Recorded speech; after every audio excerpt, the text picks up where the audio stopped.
Oravská priehrada nám pred rokom doslova vyrazila dých. So Stanom Rafajom sme tu úplnou náhodou trafili vari do tej najmaximálnejšej aktivity dravcov, predovšetkým však zubáčov. Nerozhodovala ani farba nástrahy, ba ani spôsob, akým sme ju popoťahovali. Záber za záberom sa valil na ktoromkoľvek mieste. Stávalo sa, že po neúspešnom prvom záseku nasledovali aj 2 či 3 ďalšie výrazné šklbnutia. Nikto z nás netušil, čo sa stalo a čomu predovšetkým môžeme ďakovať za stovky mikancov a desiatky rýb celkom slušných rozmerov. Abnormálna aktivita dravcov trvala od obeda do súmraku a celý nasledujúci deň. Presedeli sme vtedy na člne viac ako 20 hodín a poprvý raz v živote sa mi stalo, že som už ryby jednoducho nevládal ťahať. Ale poznáte to, ešte raz a končíme.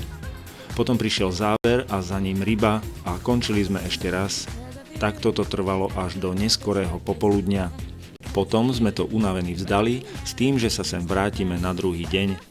Aj keď sme zopakovali všetko tak, ako predtým, nemali sme ani záber. Ryby ako keby sa vyparili. Zostal len neuveriteľný zážitok. My dúfame, že sa ešte aspoň raz vráti. Takže bez akýchkoľvek príprav, presne tak ako pred rokom, krájame kilometer za kilometrom hrbolatý asfaltový koberec až takmer k poľským hraniciam. Aj Oravská priehrada zápasí začiatkom prázdnin s dosť výrazným nedostatkom vody. Takto spoza stromov to ešte vyzerá celkom obstojne. Oveľa viditeľnejšie je to priamo na brehu. Priatelia, ktorí tu na nás už netrpezlivo čakajú, nám pomáhajú s vecami. Naše budúce obydlie stojí zaparkované rovno na vode. Už len bývať v takomto luxusnom houseboate je nepochybne zážitkom. Z auta do plávajúceho domu je to necelých 100 metrov, ale veci, ktoré potrebujeme, je aj na 3 otočky. Keď k mólu priplával aj druhý čln, sme takmer pripravení. Do lodiek nakladáme len to najnevyhnutnejšie. Konečne je trocha času aj na jedlo. Na lovné miesto, kde by sme sa mali stretnúť so Stanom Rafajom, trvá cesta pokojnou hladinou Oravy necelých 5 minút. Aj ten kúsok sa však zdá byť večnosťou. Kocháme sa pohľadom na krásnu oravskú prírodu a v duchu odhadujeme, ako to dnes pôjde. Hluk motora viac nedovolí. Na rozhovory bude čas neskôr. Posádka menšieho zeleného plavidla v diaľke tiež už netrpezlivo očakáva náš príchod. Prvé informácie z rannej rybačky neveštia nič dobré a ako vidieť, ani Orava sa nevyhýba civilizácii. Pre nás rybárov naozaj nič vhodné. Rozliezame sa na stanovištia v okruhu 100 metrov. Nahadzujeme do plytkej vody a nástrahu ťaháme do hlbočiny. Uplynula úvodná polhodinka a my nič. Svojho prvého dnešného záberu sa však dočkal Vojto. Sedí v mojom člne takmer 100 metrov od kamery a tak bude asi veľmi ťažké to natočiť. Obraz maximálne priblížený objektívom kamery rozkolísali navyše vlny okolo idúcej lode. Niečo však predsa len máme. Je to stredne veľký zubáč, pár centimetrov nad pol metra. Nepochybne výzva pre každého z nás a to sme už chceli zmeniť miesto. Nádej z nás však vyprchala po 10 minútach. Odchádzame na nové lovisko. Slnko páli ako divé a odmenou pre nás v tejto horúčave je aj najmenší mráčik. 2 plechové a 1 laminátový čln meníme za väčšiu pohodlnú drevenú pramicu. Postupne sa prepracovávame až na nové miesto lovu. Ja sám najskôr nechytám, iba sledujem, čo pripravuje Stano. Raz vidieť, hovorí stará múdrosť, je lepšie ako 100-krát počuť. Dobre si všimnite, čo všetko sa dá s takýmto gumeným riperom povyvádzať. Ak si myslíte, že je to len pre efekt, veľmi sa mýlite. A keby sa ma raz niekto spýtal na môj osobný názor, že čo je pri takejto rybačke najdôležitejšie, odpovedal by som bez váhania, že výdrž, alebo ak chcete, tak vytrvalosť. Sedeli sme vedľa seba, lovili na tom istom mieste s rovnakými nástrahami, tým istým spôsobom a výsledok? Byť niekoľko hodín bez záberu, takto sústredený som jednoducho nedokázal. No a záber prišiel akurát v momente, keď som mal toho dosť. Neskorý zásek znamenal žiadnu rybu. Výdrž nebola ani silnou stránkou našej druhej posádky a tak radšej odplávala. Aby som sa nenudil, striedam pomalé ťahanie s rýchlym, ale bezvýsledne. Miesta, na ktorých lovíme, sú samozrejme plné prekážok a tak sa sem tam stane aj toto. Nič hrôzostrašné sa však nedeje. Celé to divadielko s nástrahami opakujeme dovtedy, kým znova nenahodíme presne taký riper, aký tam má byť.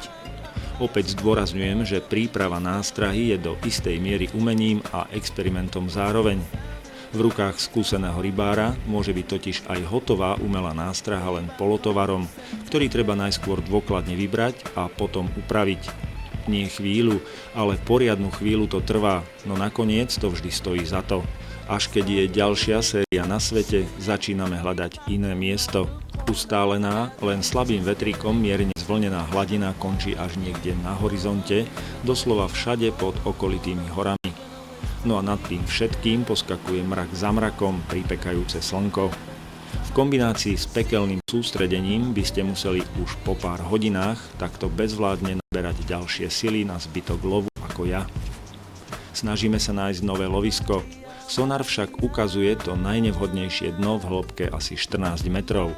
Úplná rovina bez prekážok, navyše žiadne kamene. Konečne prvý záber. Mojou rybou je ratlinom zachytený ostriež.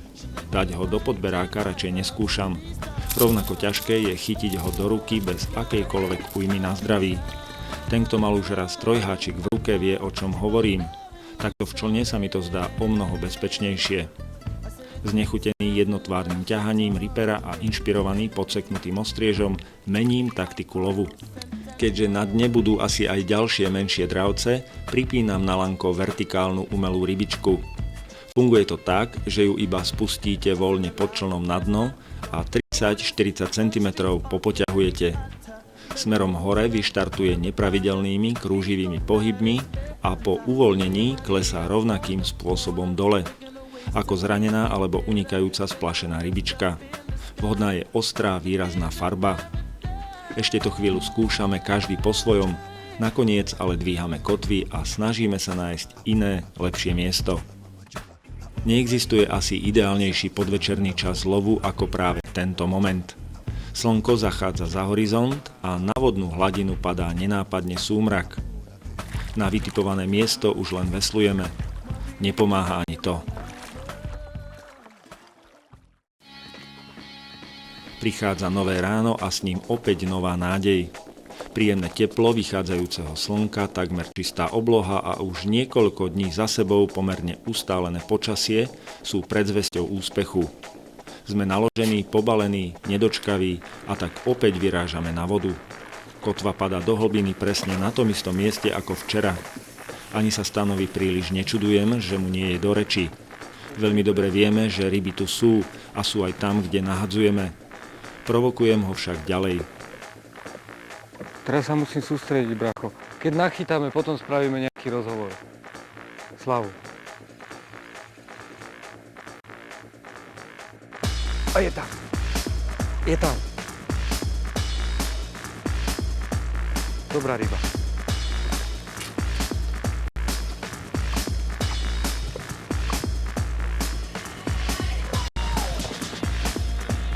Pekný záber.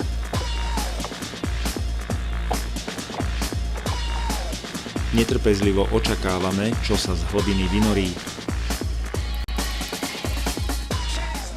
V tom návale pravého loveckého adrenalínu nekladie vypovedaným slovám nikto najmenšiu pozornosť. Pekný záber to bol. To je pekná ryba, chlapci. A nevadí nám ani to, že sa stále dookola opakujú. Šťuka. Šťuka. Nie, zubač. Ešte netušíme, čo je na prúte. Ak spadne, bude to smola. Tej už máme ale do zásoby. Napätie povolilo, až keď sa v plnej kráse bezmocne, ale stále plný sily vyvalil na hladine.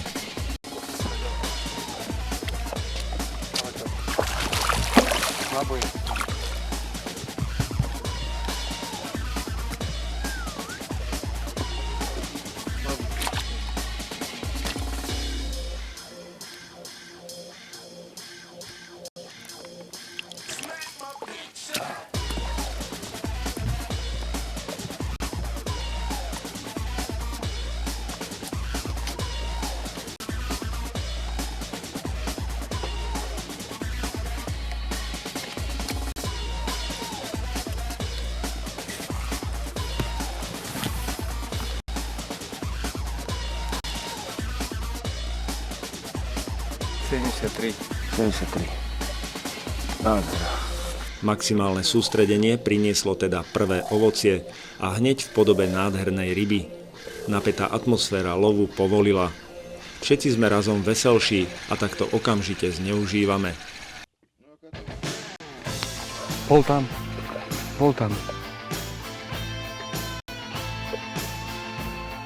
Nie len tento nepremenený záber, ale aj ten predošlý prišiel v tom istom okamihu. V čase, keď sa naviak netočil a nástraha voľne padal ku dnu. Klasický zubáč. Tak určite aj lov šťuky, aj zubača má svoje také špecifika. Na toho zubača treba tú nástrahu podstatne pomalšie ťahať. A šťuka lepšie reaguje na také prudšie pohyby. Keď tá nástraha ide agresívnejšie, proste určité trhanie. Ale nie vždy je to pravda.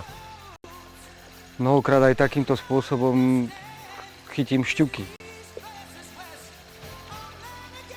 Ale na toho zubača rozhodne tie pomalšie pohyby, pomalšie ťahať tú nástrahu je ideálne.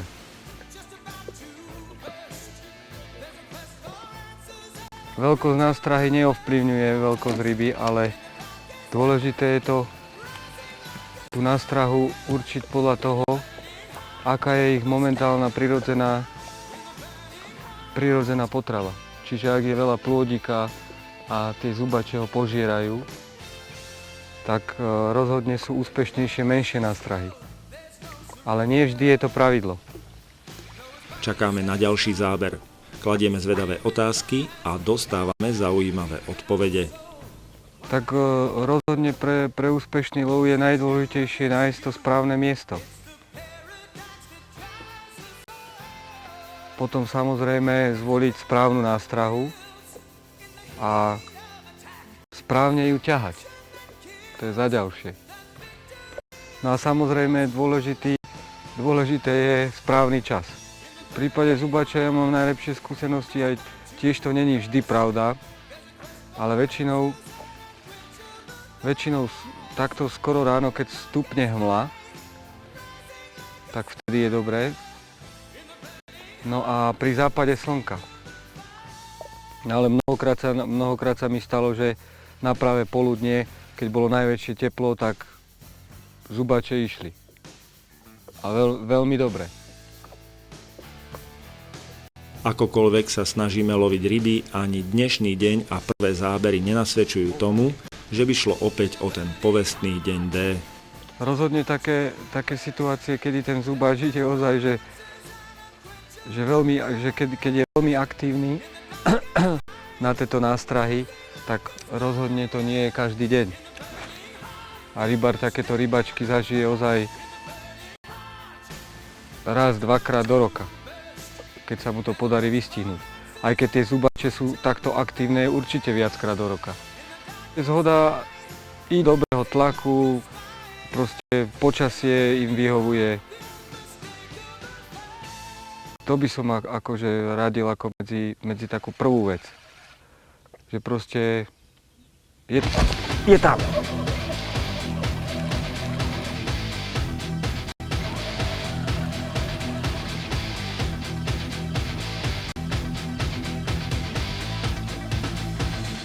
To bude niečo menšie.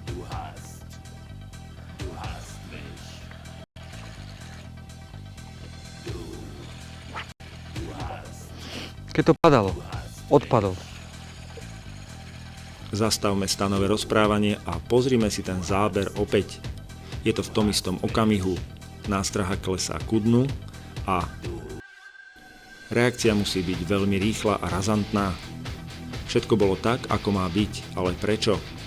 Neurobil som chybu, ale niekedy tieto väčšie nástrahy berú za chvostiky. Nezobere ho tak zodpovedne, ako inokedy. Aj toto akože mnohokrát sa mi stane, že sú dni, kedy zaseknem rybu, mám záber a dá sa povedať, že na tom háčiku visí každá ryba. A zase sú dni, kedy veľmi veľa rýb mi odpadáva. Možno by bolo lepšie dať teraz podstatne menšiu nástrahu. ono záleží aj na to, ako sa mu to podarí chmatnúť. Čiže on môže mať proste evidentnú chuť na tú nástrahu, ale nemusí sa mu to vždy podariť dobre ju uchopiť. Zubáč bol až donedávna považovaný za nočného dravca. Väčšina z nás ho teda chytala v noci a klasicky na rybku. Prívlačiari majú na zubáča iný názor. To nie je pravda, že zubáč je nočný lovec, čo nasvedčuje aj to, že na prívlač sa dajú kedykoľvek chytiť aj cez deň. A vlastne preto si myslím, že tou prívlačou ho vydráždi lovec. Vydráždi ho o mnoho lepšie, ako keď na dno dá niekto proste živú nástrahovú rybku. A svedčí to aj o tom, že aj cez deň loví. Pozri, šťuka. No, to bola šťuka. Videli sme, počuli a naučili sa na Orave opäť veľa. Pokúsme sa to celé teda stručne zhrnúť. Lov zubáča z člna prívlačov je nepochybne mimoriadne náročnou záležitosťou. Aj keby vás niekto zaviedol na to najlepšie miesto a dal vám super nástrahy a vysvetlil by vám podrobne, ako máte ťahať, trvalo by dlho, kým by ste zubáča naozaj chytili. Takže ak to chcete už túto sezónu sami vyskúšať, obrňte sa predovšetkým poriadnou dávkou trpezlivosti a solidnou kopou nástrah. My na dnes dvíhame kotvy a odchádzame v ústrety novým rybárskym dobrodružstvám.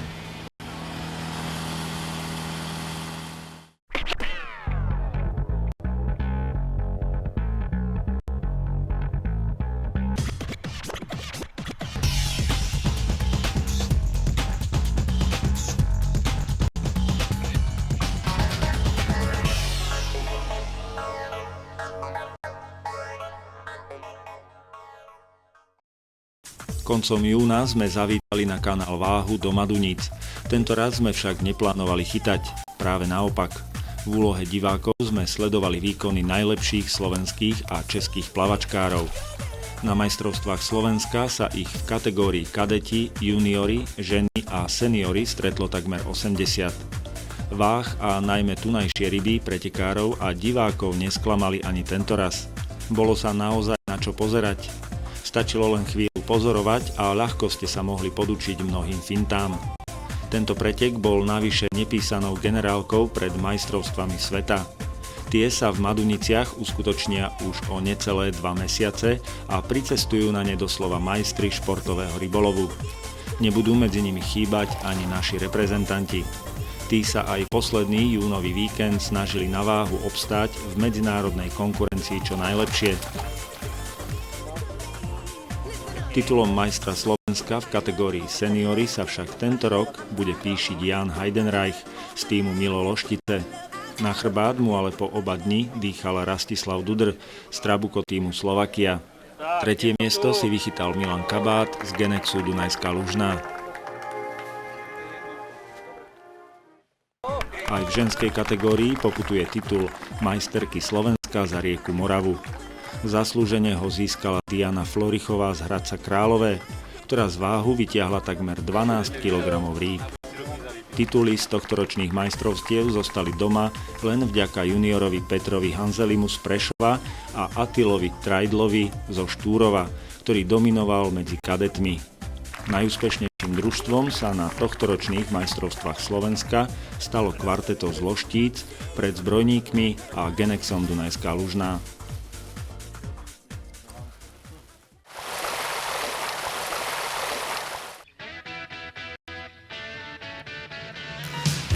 Ak nás nezabudnete sledovať aj o 2 týždne, v sobotu 26.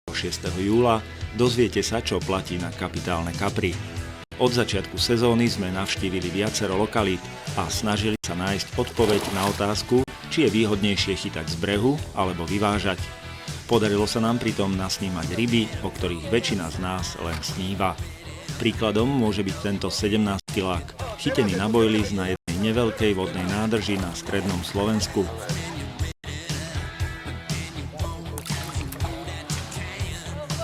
Aj keď si niektorí rybári ešte na zázračné guličky, ako bojlis nazývajú, nezvykli a priveľmi im neveria, my vás presvedčíme o opaku. S kaprármi chytajúcimi na bojlis sme totiž prežili pri vode množstvo času. Nás postupne presvedčili, že viac než 100 kaprov v rozmedzi od 3 do 12 kg v priebehu 4 dní na ich paliciach nie je vôbec náhoda. Viac sa ale dozviete už o 2 týždne. Úplne na záver máme pre priaznivcov našej relácie dobrú správu. Od septembra budete môcť ryby, rybky, rybičky sledovať v oveľa atraktívnejšom čase, a to v piatok približne okolo 18. hodiny na druhom programe Slovenskej televízie. Viac sa o našej relácii a o všetkom, čo s ňou súvisí, dozviete aj v teletexte Slovenskej televízie na strane 479.